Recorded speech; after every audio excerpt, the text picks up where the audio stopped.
다 함께 사도신경으로 우리의 신앙을 고백하도록 하겠습니다. 나는 전능하신 아버지 하나님 천지 창조주를 믿습니다. 나는 그의 유일하신 아들 우리 주 예수 그리스도를 믿습니다. 그는 성령으로 잉태되어 동정녀 마리아에게서 나시고 본디오 빌라도에게 고난을 받아 십자가에 못 박혀 죽으시고 장사된 지 사흘 만에 죽은 자 가운데서 다시 살아나셨으며 하늘에 오르시어 전능하신 아버지 하나님 우편에 앉아 계시다가 거기로부터 살아있는 자와 죽은 자를 심판하러 오십니다.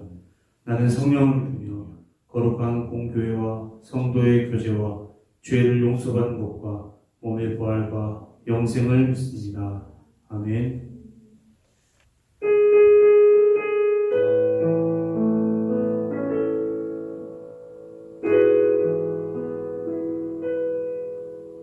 이 시간 주님의 보좌 앞에 나아갈 때에 정결한 마음으로 주님께 찬양함으로 나아가길 소망합니다. 함께 주의 보좌로 나아갈 때에 찬양하겠습니다.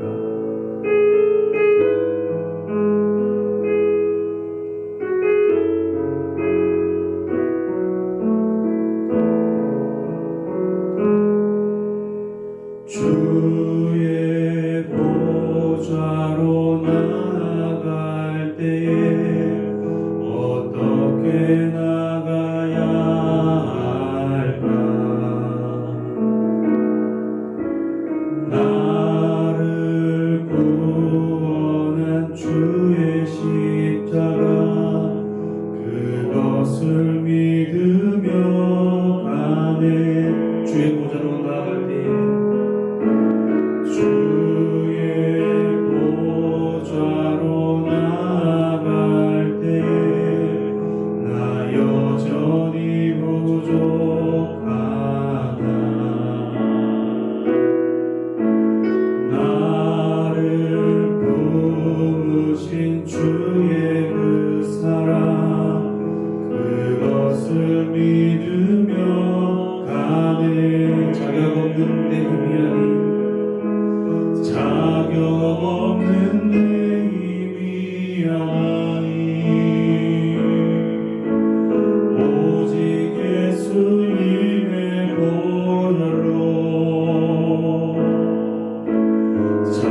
자녀 삼아주시고 우리를 하나님을 아버지라 부를 수 있는 그 영광을 주심에 감사를 드립니다.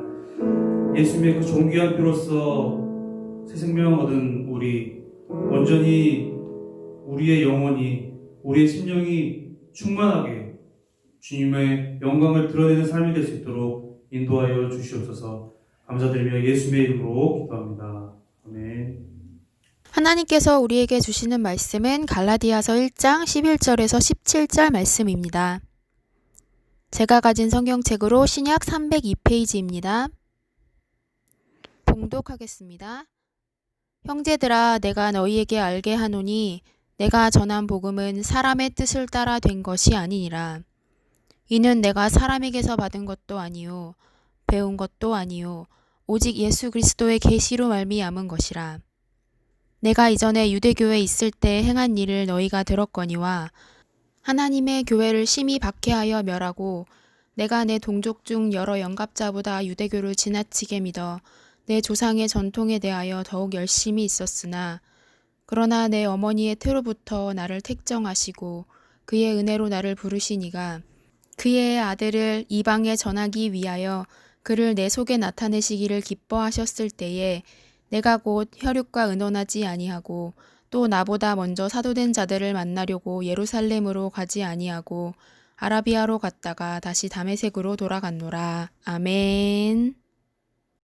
사랑하는 상봉의 성도 여러분, 오늘도 수요 예배로 하나님 앞에 나아갑니다.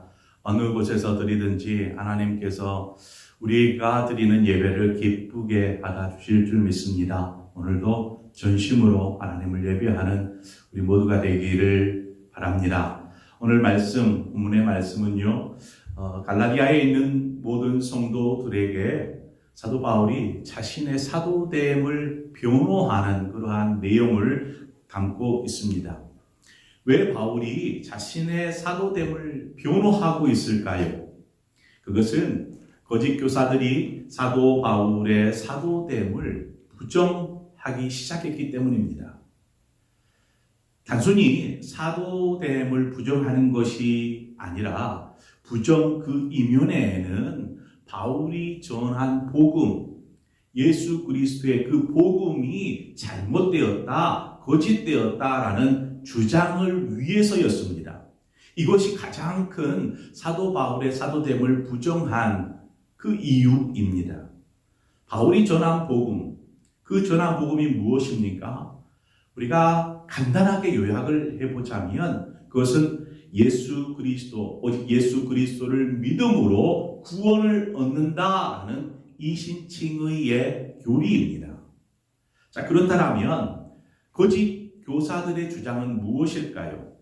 거짓 교사들의 주장은 믿음보다 율법을 지켜야 한다라는 유대주의적인 신앙을 주장하고 강조하고 있는 것입니다.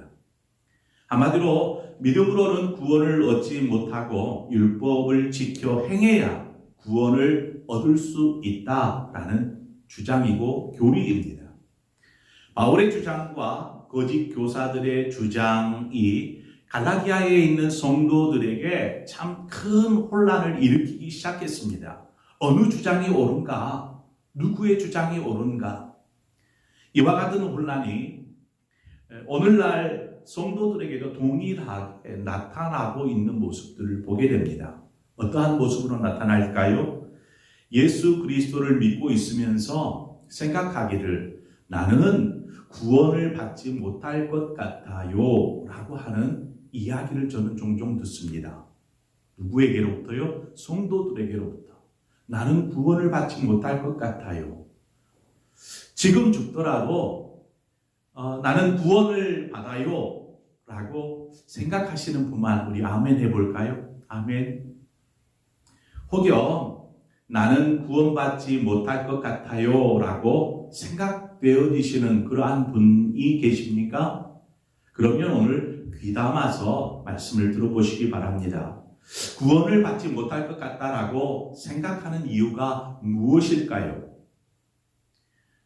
자신의 삶을 돌아보면서 그리스도인으로서 삶의 의무를 제대로 감당하지 못하기 때문입니다. 이러한 생각이 스스로를 짓누르는 것이죠. 그래서 자신 있게 나는 지금 죽어도 구원받아요 라는 말을 하지 못하게 합니다. 이러한 연약한 부분을 사단은 집요하게 비집고 들어와서 우리의 믿음을 흔들어 버립니다. 믿는다고 하면서 그렇게 사는 게 믿는 거야? 너의 믿음은 가짜야. 믿는다면 믿는 자로서의 삶을 살아야 해. 그렇지 않으면 구원은 없어. 어떻게 보면 언뜻 이러한 말이 옳게 받아들여지고 느껴집니다. 여러분 이런 말 들으면 어떤 느낌이 드는가요? 스스로 움츠려들고 위축되지는 않습니까? 혹 여러분 중에 이러한 생각이 들거나 이러한 고민을 하는 분이 계십니까? 갈라디아에 있는 헬라 그리스도인의 삶이 바로 이와 같았습니다. 이방인으로서 우상을 섬기며 여태 살아왔습니다. 죄된 삶을 살았던 것이죠. 그러다가 바울의 복음을 듣게 되었습니다. 바울이 전하는 복음, 그것이 무엇이었습니까? 앞서 말씀드렸던 것처럼 오직 믿음으로 구원을 받는다라는 이 복음을 전해 듣게 되었습니다. 이 이야기를 듣자 이들의 가슴이 뜨거워지기 시작했습니다. 나 같은 죄인도 믿으면 구원을 얻습니까? 네, 그렇습니다. 당신도 예수 그리스도를 믿으면 구원을 얻을 수 있습니다. 예수 그리스도를 나의 구주로 영접하십시오. 이 복음의 메시지를 바울로부터 전해들은 이들이 복음을 듣고 이제 그리스도인이 되기로 작정하고 이제 신앙생활을 하는 것이죠. 이 복음을 듣고 성도가 되어 이제 갈라디아 교회의 교인이 되었습니다. 그런데 그 교회 안에 있는 거짓 교사들, 이 거짓 교사들이 그것은 거짓이에요. 잘못된 믿음이라고 이야기하는 것입니다. 이에 바울이 갈라디아 성도들에게 서신을 통해서 올바른 믿음이 무엇인지를 지금 전하고 있는 것입니다. 바울은 자신의 삶을 통해서 거짓 교사들의 잘못된 주장들을 이야기하고 반박하고 있습니다. 우리 개신교의 시작은 루터가 종교개혁을 시작한 때로부터 개신교회는 시작됩니다. 루터가 종교개혁을 하기 전에 그는 어거스틴 수도원의 수도사였습니다. 수도사로서 엄격한 금욕생활, 금식과 함께 금욕생활을 해왔습니다. 고행하는 것이죠. 그렇게 함으로 참 평안을 얻을 수 있을 것이라 생각했습니다. 그런데 루터가 아무리 그러한 금욕적인 삶을 살아도 그 안에는 전혀 평안을 찾을 수가 없었습니다. 그러한 고민 속에 누군가가 이야기해 줍니다. 빌라도 앞에 섰었던 예수님께서 그 빌라도에게 마지막 재판을 받으실 때에 올라갔던 계단이 있습니다. 28개로 되어진 이 대리석으로 되어진 계단, 이 계단을 나중에 로마에 있는 라테란이라는 성당으로 이 계단을 그대로 옮겨 놓습니다. 그래서 누군가가 예수님이 걸으셨던 그 계단을 올라가 보면, 그곳에 가보면 참 평안을 얻을 수 있을 겁니다 라는 말을 전해 듣고 루터가 이 라테란 성당을 찾아서 그 계단을 오릅니다. 그 계단을 오를 때에 어떻게 오르냐면 그냥 걸어서 올라가는 것이 아니고 무릎으로 그 계단을 오르게 되죠. 루터가 무릎으로 계단을 올라가기 시작합니다. 아파오겠죠. 무릎이 얼마나 아프겠습니까? 피가 나도록 계단을 올라도 그의 마음 가운데는 평안이 없었습니다. 한참 올라가다가 이 루터의 머릿속에 떠올려진 말씀이 있었습니다. 그 말씀이 어디냐면 로마서 1장 17절의 말씀입니다. 복음에는 하나님의 의가 나타나서 믿음으로 믿음에 이르게 하나니 오직 의인은 믿음으로 말미암아 살리라. 이 말씀이 그의 뇌리를 스쳐 지나갑니다. 그때서야 그 말씀을 생각하자 그의 마음 가운데 평안이 샘솟기 시작했습니다. 올라가던 계단을 중단하고 그가 곧장 내려와서 이제 종교개혁을 단행하죠. 그가 외쳤던 외침이 무엇입니까? 오직 믿음으로, 오직 말씀으로, 오직 은총으로, 오직 그리스도로, 바로 이 외침을 하면서 종교개혁을 시작합니다. 행위가 아니라 오직 믿음으로, 은총으로 구원을 얻는다라는 이 진리를 깨닫게 된 것이죠. 오늘 본문의 13절, 14절의 말씀을 보면 내가 이전에 유대교에 있을 때에 행한 일을 너희가 들었거니와 하나님의 교회를 심히 박해하여 멸하고 내가 내 동족 중 여러 영각자보다 유대교를 지나치게 믿어 내 조상의 전통에 대하여 더욱 열심히 있었으나 이것이 바로 사도 바울이 예수님을 만나기 전의 삶이었습니다. 바울 역시 거짓 교사들처럼 율법을 지키기 위해서 열심을 내었던 그러한 사람이었습니다. 심지어 예수 그리스도를 믿음으로 구원받는다라고 이야기하고 믿고 따르는 그리스도인들을 옥에 가두고 핍박하던 사람이 바로 바울이었습니다. 하지만 그가 다메섹 도상에서 부활하신 예수 그리스도를 만나고 그 만남 이후에 그의 삶은 완전히 바뀌어버렸습니다. 자, 바울이 주님을 만난 것이 그의 삶이 주님이 보실 때에 만족스러워서 그를 구원하신 것일까요? 결코 그렇지 않습니다. 오히려 주님을 반대하고 주님을 믿는 사람들을 박해하던 사람이었지만 주님을 만나고 십자가의 은혜를 알고 난 이후에 바울의 모든 것이 바뀌었던 것입니다. 여러분, 우리의 행위가 믿음을 낳는 것이 아니라 믿음이 행위를 낳는 것입니다. 이것을 결코 잊지 마십시오. 이것을 착각하게 되면 그때부터 믿음이 흔들리고 구원의 확신이 무너지기 시작합니다. 왜냐하면 우리는 연약하기 때문입니다. 부족하기 때문입니다. 만약 우리의 행위로 구원을 얻는다라고 주장한다면 그것은 행위의 대가로 구원을 받고자 함이지 하나님의 은혜로 구원을 받는 것이 아닌 것입니다. 오히려 그러한 생각은요, 하나님 앞에서 교만이요, 예수 그리스도의 은혜를 무참하게 짓밟아 버리는 그러한 생각인 것입니다. 오직 예수 그리스도를 믿음으로 우리는 구원을 얻습니다. 믿음 안에 거하십시오. 믿음 안에 거할 때에 예수 그리스도의 그 십자가의 사랑과 은혜를 경험하고 또 발견하게 됩니다. 바울은 믿음을 갖게 된 이후에 사도들을 찾아가지 않습니다. 그는 조용히 오늘 본문에 보니까 아라비아로 떠난 것을 보게 됩니다. 바로 광야로 나아간 것이죠. 그곳에서 주님을 더 깊이 있게 광야에서 주님을 만납니다. 그리고 주님을 알게 되고 주님의 마음을 이해하기 시작합니다. 이후에야 그는 예수 그리스도의 복음을 전할 사도로서 자신에게 주어진 사명, 그 사명을 감당하는 삶을 살게 됩니다. 바울이 순교하기까지 복음을 전하는 삶, 바로 그 삶이 그를 구원한 것이 아닙니다. 그가 정말 순교하기까지 복음을 전해 그것이 대단해서 하나님께서 그를 구원하신 것이 아니었습니다.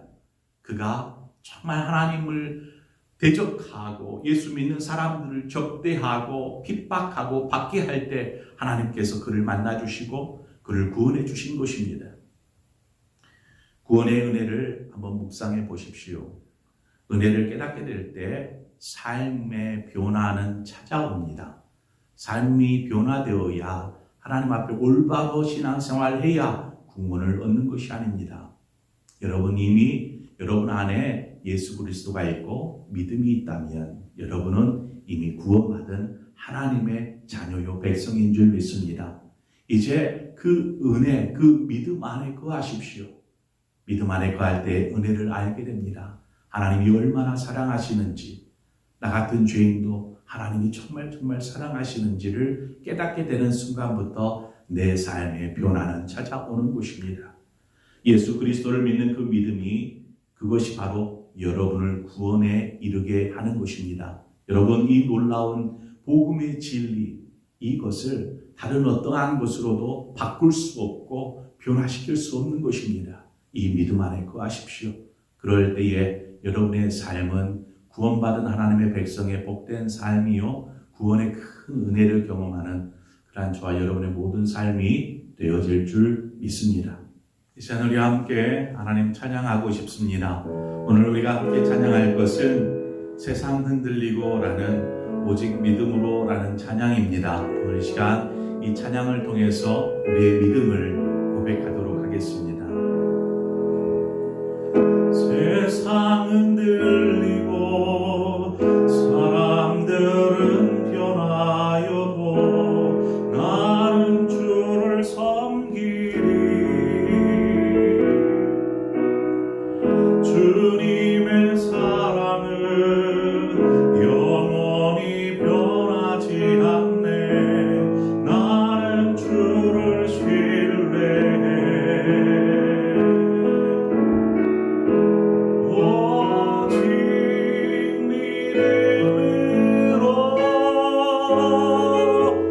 믿음으로 내가 살리라. 오직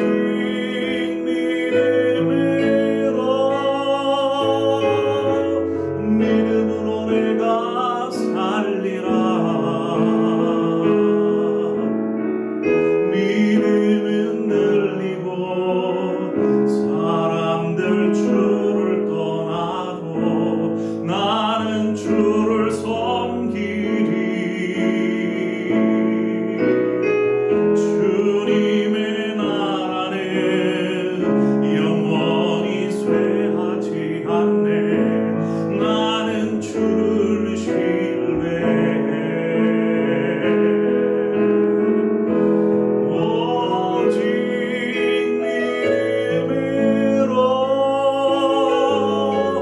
믿음으로 내가 살리라. 오직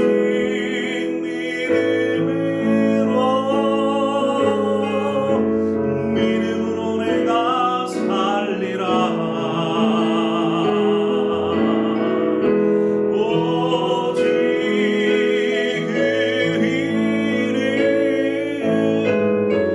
믿음으로 말미암아 살리라. 오직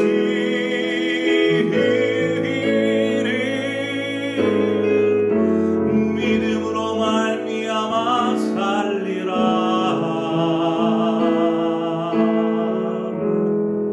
오늘 우리가 함께 찬양으로 고백했던 것처럼 우리의 믿음으로 사는 것입니다. 은혜로 사는 것입니다. 다른 어떤 것이 아니고 우리가 하나님을 향한 그 믿음 결코 변할 수 없습니다. 어떤 상황 속에서도, 현실 가운데서도, 문제 가운데서도 그 믿음은 흔들려서는 안 되는 것입니다. 주님의 은혜를 생각해 보십시오. 은혜를 생각하면 여러분은 믿음 안에 굳게 설 것입니다. 오늘 여러분들을 혼란케 하고 흔들리는 어떤 것들이 있다라면 이 시간 주님 앞에 고백합시다. 하나님, 이러한 것들로 내 믿음이 흔들리려 합니다. 내 신앙이 흔들리려 합니다. 주님, 믿음 안에 서게 하여 주옵소서. 주님이 그 십자가의 은혜를 다시 한번 생각하고 그 은혜 가운데 젖어들게 하여 주옵소서. 이 시간 우리 함께 한 마음으로 기도하며 나아갑시다. 함께 기도합니다.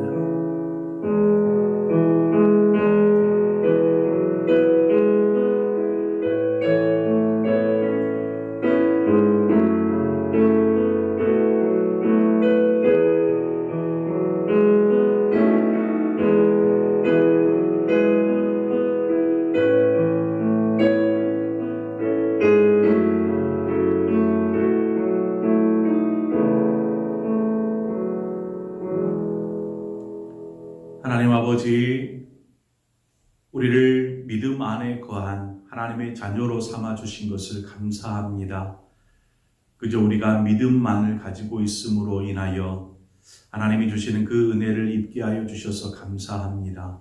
그 은혜가 헛되이 되지 아니하도록 우리가 견고하게 믿음 안에 서게 하여 주옵소서. 우리의 신앙의 모습이 때로는 부족하고 또 세상에 흔들리고 넘어지기도 하지만 그럼에도 불구하고 우리 안에 있는 그 믿음은 결코 변할 수 없습니다. 그 믿음으로 우리가 구원의 참 은혜를 받아 누리는 줄 믿습니다.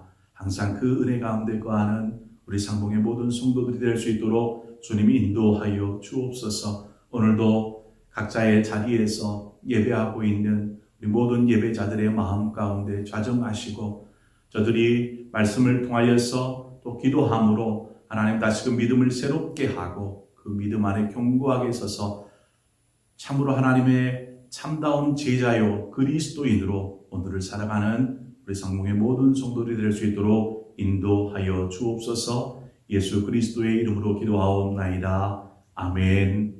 하늘에 계신 우리 아버지, 아버지의 이름을 거룩하게 하시며 아버지의 나라가 오게 하시며 아버지의 뜻이 하늘에서와 같이 땅에서도 이루어지게 하소서. 오늘 우리에게 일용할 양식을 주시고 우리가 우리에게 잘못한 사람을 용서하여 준 것 같이 우리 죄를 용서하여 주시고 우리를 시험에 빠지지 않게 하시고 악에서 구하소서. 나라와 권능과 영광이 영원히 아버지의 것입니다. 아멘.